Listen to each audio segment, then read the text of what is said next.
G7 में दरअसल उन्हें जाना है, लेकिन G7 से पहले प्रधानमंत्री पहुंचते हैं साइप्रस, और साइप्रस में पहुंचकर वो सीधा संदेश दे रहे हैं पाकिस्तान के बड़े पक्के दोस्त और एक तरह से ऑपरेशन सिंदूर के दौरान पाकिस्तान की मदद करने वाले तुर्की को।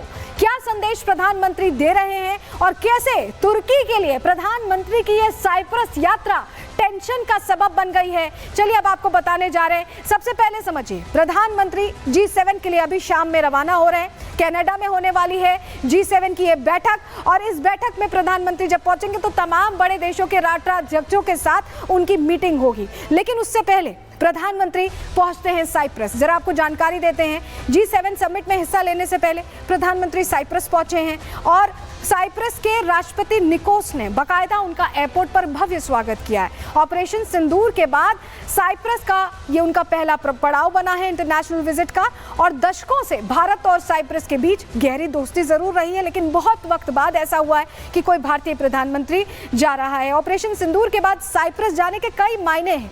क्यों कई मायनों में अहम है, अब यही आपको बताने जा रहे हैं, क्योंकि आपको पहले तस्वीर दिखा देते हैं कि प्रधानमंत्री जब पहुंचे तो उन्हें सर्वोच्च सम्मान से सम्मानित किया गया। जरा तस्वीर दीजिएगा, ये देखिए प्रधानमंत्री और निकोस की मुलाकात आप देख रहे हैं, जो साइप्रस के राष्ट्राध्यक्ष हैं, और ये सर्वोच्च सम्मान से प्रधानमंत्री को सम्मानित करने की तस्वीरें हैं। अपने आप में गर्व की तस्वीरें हैं। Grand cross of the order of Makarios III का सम्मान ये दिया गया है प्रधानमंत्री को। ये तस्वीर आप देख रहे हैं और ये बताता है कि कैसे प्रगाढ़ता बढ़ रही है दो देशों के बीच।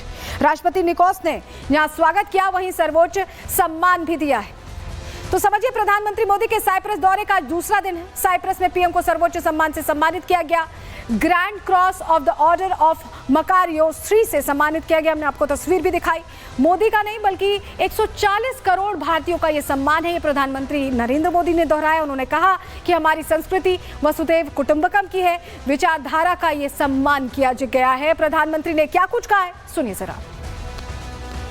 भव्य स्वागत और आतिथ्य सत्कार के लिए राष्ट्रपति जी का हृदय से धन्यवाद करता हूं। राष्ट्रपति जी और यहाँ के लोगों ने जो अपनापन और स्नेह दिखाया, वह सीधे दिल को छू गया। ये सम्मान केवल मेरा नहीं, 140 करोड़ भारतीयों का सम्मान है। यह भारत और साइप्रस की अटूट मित्रता की मोहर है। साइप्रस के साथ हम अपने संबंधों को बहुत महत्व देते हैं। भारत और साइप्रस की मित्रता न परिस्थितियों से बनी है और न ही सीमाओं से बंधी है। ये समय की कसौटी पर बार बार परखी गई है।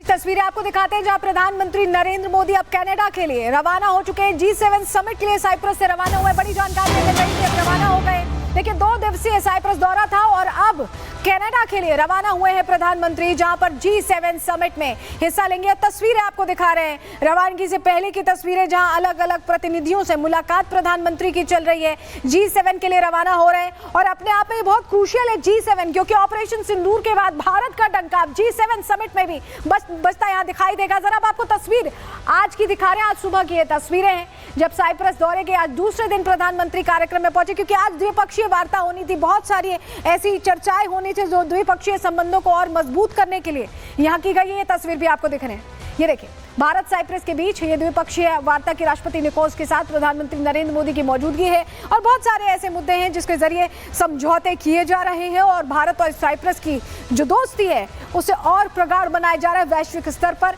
ये भारत का एक और कदम है। क्यों हम इसे वैश्विक स्तर पर भारत का बड़ा कदम माने, चलिए ये अब आपको समझाने की कोशिश करते हैं, क्योंकि भारत जब भी कुछ करता है बहुत सोच समझ के करता है, और इस यात्रा से भी बड़ा संदेश हम दे रहे हैं। साइप्रस यात्रा के जरिए पाकिस्तान तुर्की को कड़ा संदेश दे रहा है। साल 1974 से साइप्रस का तुर्की के बीच सीमा विवाद रहा है।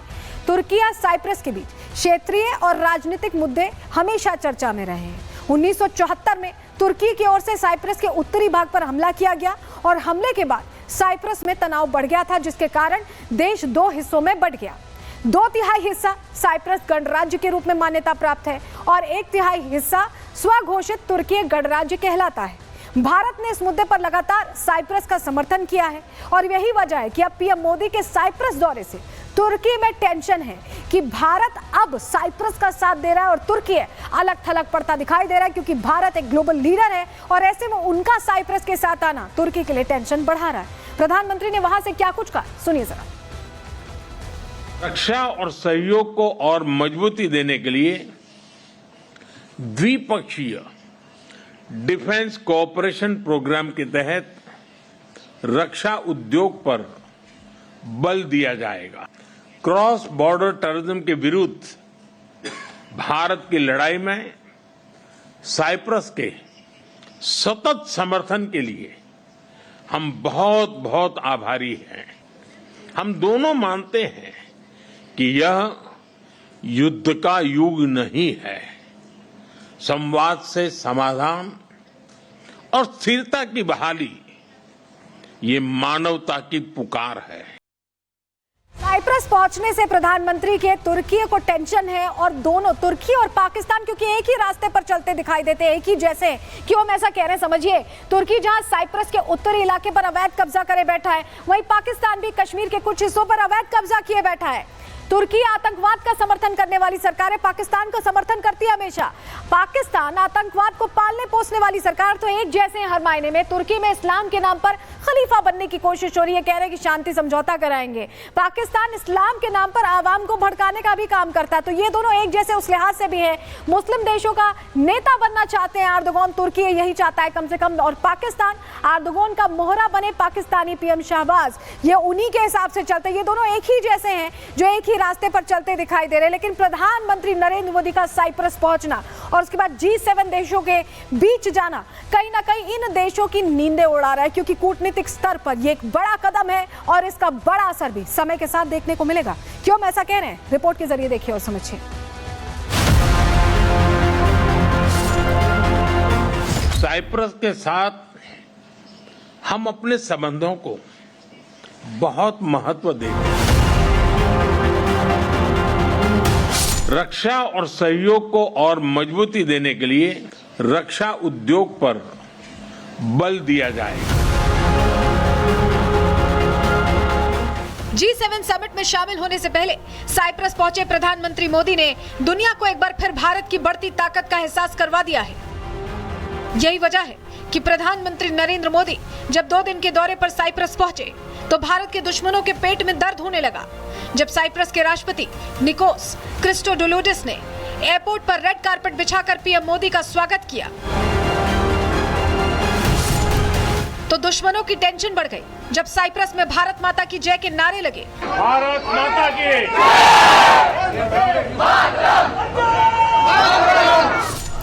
तो विरोधियों के ऊपर डर के काले बादल छा गए। ऑपरेशन सिंदूर के बाद पीएम मोदी का यह दौरा कूटनीतिक नजरिए से भी अहम माना जा रहा है, खासकर ऐसे समय में जब भारत वैश्विक मंच पर अपनी रणनीतिक भूमिका को मजबूत कर रहा है। साफ दिखता है कि प्रधानमंत्री मोदी का यह दौरा सिर्फ औपचारिक नहीं बल्कि भारत की वैश्विक रणनीति का हिस्सा है, क्योंकि साइप्रस जैसे छोटे लेकिन रणनीतिक रूप से जरूरी देशों के साथ संबंधों को मजबूत करना विदेश नीति में मल्टी अलायंस डिप्लोमेसी की दिशा में एक अहम कदम माना जा रहा है। और यही वजह है कि साइप्रस के पड़ोसी देश तुर्की की टेंशन बढ़ गई है। तुर्की वही देश है जिसने पहलगाम में हुए आतंकी हमले के बाद पाकिस्तान का साथ दिया था, इस्लाम के नाम पर पाकिस्तान के साथ खड़ा दिखाई दिया था, पाकिस्तान को भारत पर हमला करने के लिए ड्रोन मुहैया कराए थे। लेकिन अब 2 दशक बाद तुर्की के ही पड़ोसी और विरोधी देश साइप्रस पहुंचकर पीएम मोदी ने भारत के दुश्मनों को कड़ी चेतावनी दे दी है। साफ कर दिया है कि केवल दुश्मन ही नहीं, दुश्मनों का साथ देने वाले देशों को भी भारत उन्हीं के घर में घेरने की हिम्मत रखता है। यही वजह है कि अब जियोपॉलिटिक्स की गहरी समझ रखने वाले एक्सपर्ट्स इसे प्रधानमंत्री नरेंद्र मोदी का स्मार्ट मूव करार दे रहे हैं। तुर्की और पाकिस्तान की बढ़ती दोस्ती का मुकाबला करने के लिए इस दौरे को एक महत्वपूर्ण कदम के तौर पर देखा जा रहा है। एक्सपर्ट्स के मुताबिक ये दौरा मुस्लिम देशों का खलीफा बनने की कोशिश कर रहे तुर्की के लिए भारत का एक रणनीतिक और कूटनीतिक संदेश भी है।